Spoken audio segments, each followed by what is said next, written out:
Okay, we've configured our server mostly. We'll need to come back to the server for a small piece that I'll explain very soon.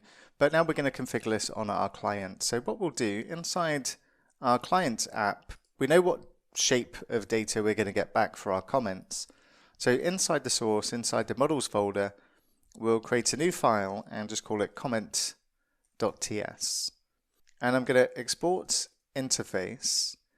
And rather than calling this comment, I'm going to call it chat comment, because Semantic UI also has a comment component which will conflict with what we call this. And I'm just going to give it the properties we need. So we need a number for the ID.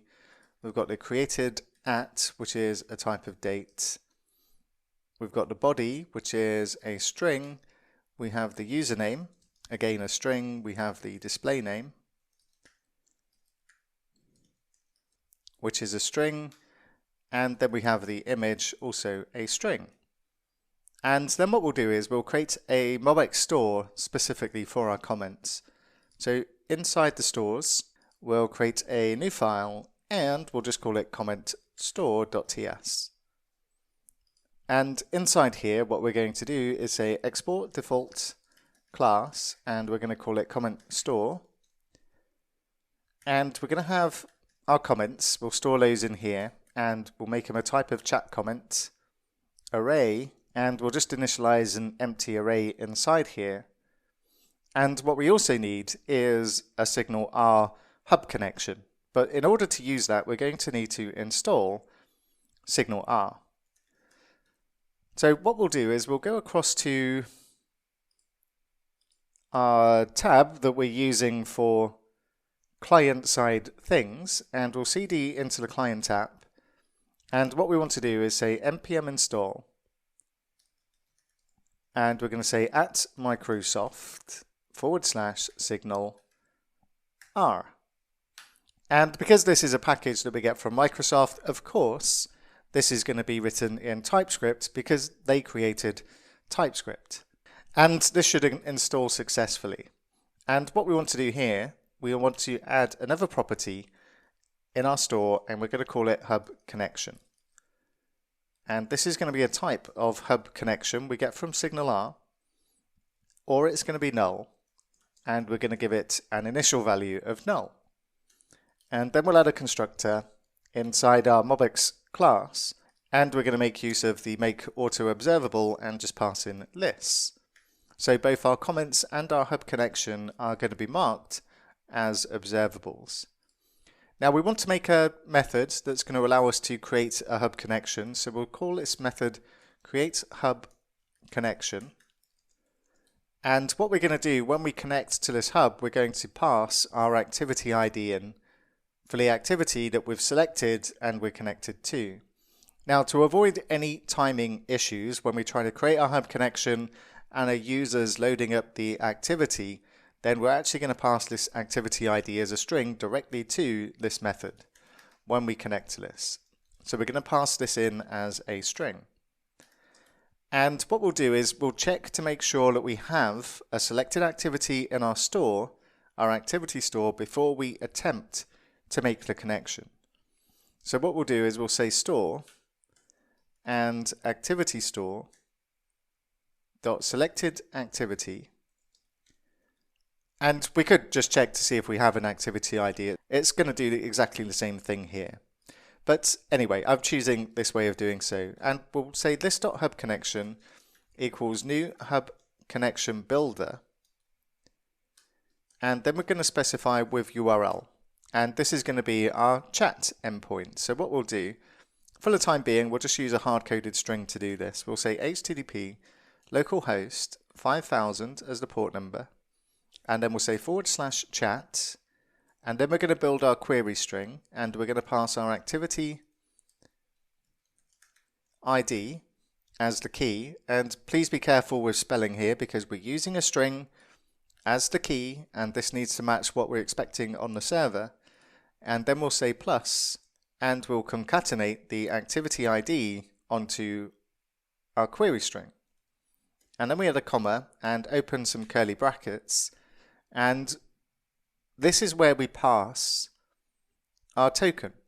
So what we'll use is the access token factory we get inside here, and we can pass this as an expression, and we can say store.userStore.user and the token. And because our user could technically be null, we'll just use the exclamation mark to get around this to remove the errors.